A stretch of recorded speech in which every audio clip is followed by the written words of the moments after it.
Welcome back to What Arty Noobs with General Disturbance. This is a Bat Châtillon 155-58, a Tier 10 French SPG. It's located on the south spawn of Cliff, and this one is under the command of Angelina75 of OLIMP. Game on. One of the faster Artys in the game, 62 kilometers an hour, which is actually quite fast. Remember, the top speed of the fastest Arty is 72 kilometers an hour, and that's the Burt. This thing is actually quite heavy to be going at 62, 38 tons in weight, and it's got a 155mm howitzer. Now that's capable of doing 680 alpha, 48mm pen, 7.6 meters on the burst radius, 12.5 to 27 seconds of stun. A Bat Chat 25 ton looks like he's going to be trying to go up the hill. We're not loaded yet, but before we can even get a shot off, the Bat Chat goes out of the game to a cramvan. Oh dear, that's quite embarrassing because he's blocking the road. Rounds out. Oh, that was a good one. It was close. It winged him, and you can see Angelina is changing position before she fires her third. Oh, actually, it's her second shell. Sorry, she hasn't fired her second yet. And look at this, we've got a lion who's decided to go up and occupy the position behind the rock. Rounds out. Direct hit. 209 hit points of damage. He's being hit while he's stunned, and he's out the game. I think the stun contributed to him going out. He was so badly stunned he couldn't react to the shots that were coming in on him. Okay, we've got an Object 277. Lined up, rounds out, and there's a reason that Angelina held back the shot. She wanted the FB4005 to get stunned as well at the same time. That's clever usage of shells, trying to multiply the number of stuns you can get so that your teammates can then give you stun assist, but it also stops your teammates from being hurt by those tanks whilst they're still trying to get rid of the stun, which will affect their aim. Now she's got a perfect target. She's got two tanks together. The 277 and the Heshpan will make a perfect target. But remember, she's going to have 3 shells. She's in reload at the moment, 46.68 seconds on the total reload, but the book reload is 49.86. Rounds out the 277. Well, she stunned him. Didn't get any damage, but stunned him. And she got a critical hit.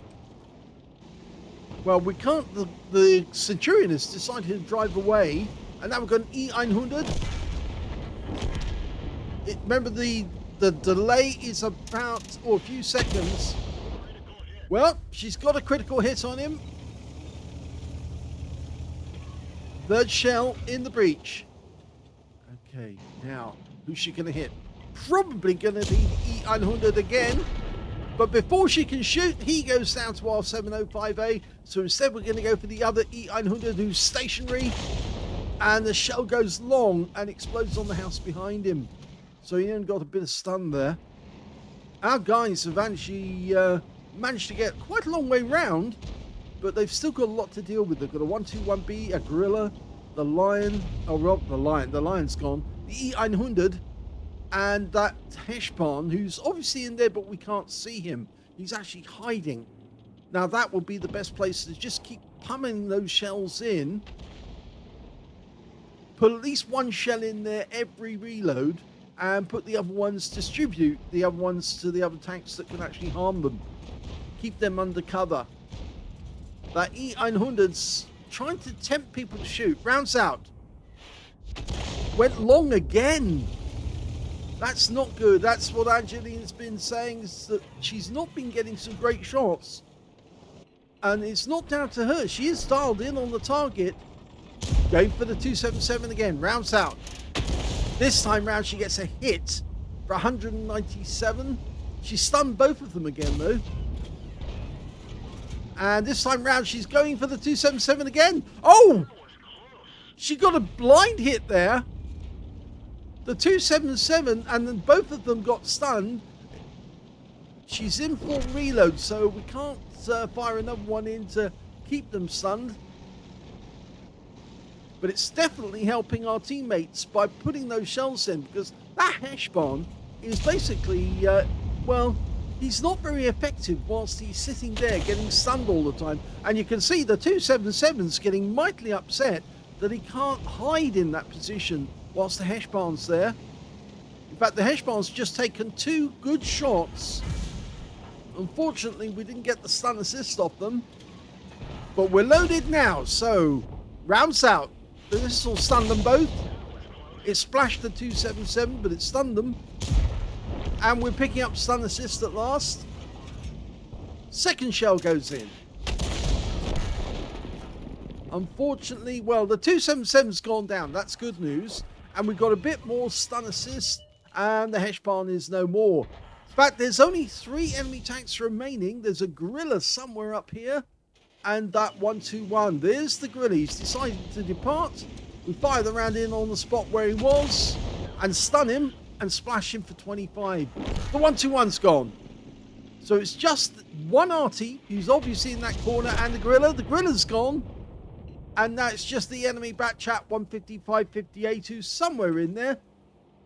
Hiding behind the bushes. There he is. And he dies before we can get another reload in.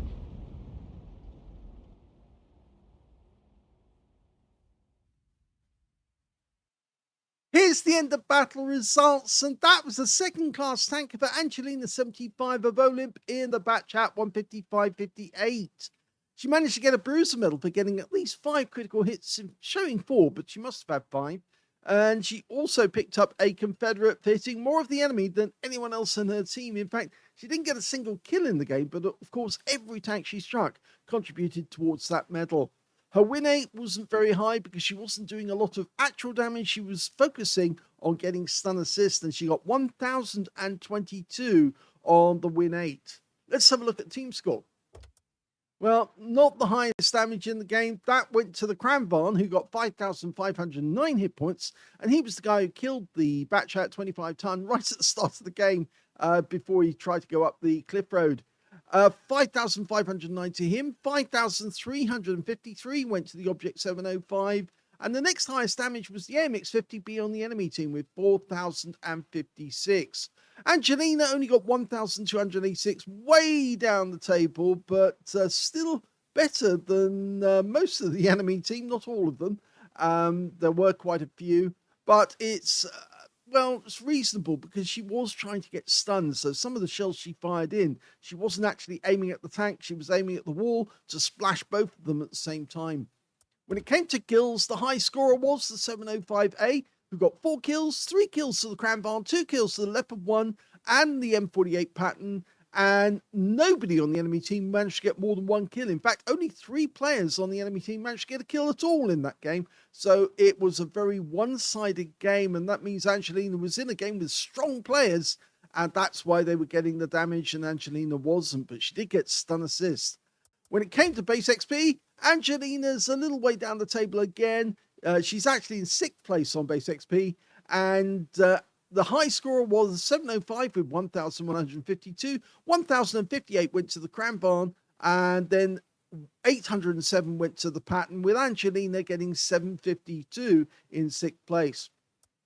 She fired 12 rounds in, but 5 direct hits, no penetrations, but 15 splash. So she did splash more than 1 tank with each shot, or some of them at least.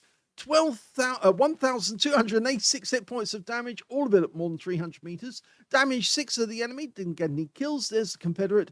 1,787 hit points of stun assist or 14 stuns, and there was the second class. Now, she earned a profit from the game of 13,990 credits on a free-to-play account. She got 5 bonds for this being tier 10 and also 1,504 experience points. So a very quick game. I'd say actually it was the fact that it was her teammates were very, very strong in this game, and that's why she couldn't get a better reward than this.